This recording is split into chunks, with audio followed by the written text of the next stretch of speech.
Blessings, blessings, blessings. Welcome, my listener, to this amazing channel. My name is Sam King, and I present to you the audio version of the Bible as it is written. Kindly let us subscribe and share with your friends as we celebrate the good news of our Lord Jesus Christ. And today we will look into the book of Deuteronomy, chapter number 14, and I read, "You are the children of the Lord your God. Do not cut yourselves or shave the front of your heads for the dead. For you are a people holy to the Lord your God. Out of all the peoples on the face of the earth, the Lord has chosen you to be his treasured possession. Do not eat any detestable thing.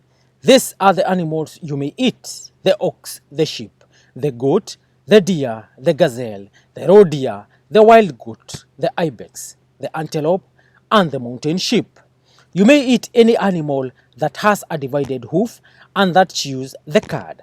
However, of those that chew the cud or that have a divided hoof, you may not eat the camel, the rabbit, or the hyrax. Although they chew the cud, they do not have a divided hoof. They are ceremonially unclean for you. The pig is also unclean. Although it has a divided hoof, it does not chew the cud. You are not to eat their meat or touch their carcasses.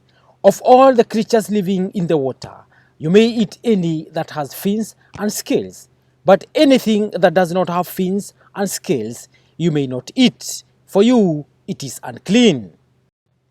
You may eat any clean bird, but this you may not eat: the eagle, the vulture, the black vulture, the red kite, the black kite, any kind of falcon, any kind of raven, the horned owl, the screech owl, the gull, any kind of hawk, the little owl, the great owl, the white owl, the desert owl, the osprey, the cormorant, the stork, any kind of heron, the hoopie, and the bat.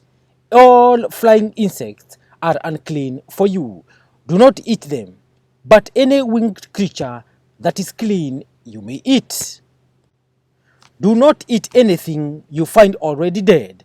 You may give it to the foreigner residing in any of your towns, and they may eat it. Or you may sell it to any other foreigner. But you are a people holy to the Lord your God. Do not cook a young goat in its mother's milk. Be sure to set aside a tenth of all that your fields produce each year. Eat the tithe of your grain, new wine, and olive oil, and the firstborn of your herds and flocks in the presence of the Lord your God, at the place he will choose as a dwelling for his name, so that you may learn to revere the Lord your God always.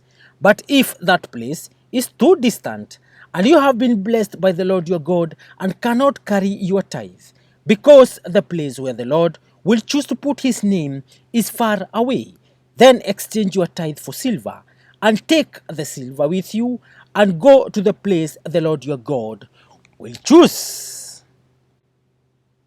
Use the silver to buy whatever you like: cattle, sheep, wine, or other fermented drink, or anything you wish.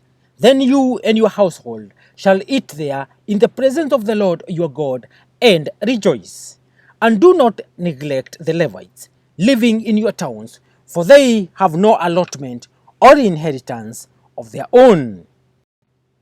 At the end of every 3 years, bring all the tithes of that year's produce and store it in your towns, so that the Levites, who have no allotment or inheritance of their own, and the foreigners, the fatherless, and the widows who live in your towns may come and eat and be satisfied, and so that the Lord your God may bless you in all the work of your hands. Thank you, listener. That marks the end of today's presentation. Kindly let us remember to subscribe. And as I sign out in style. Peace.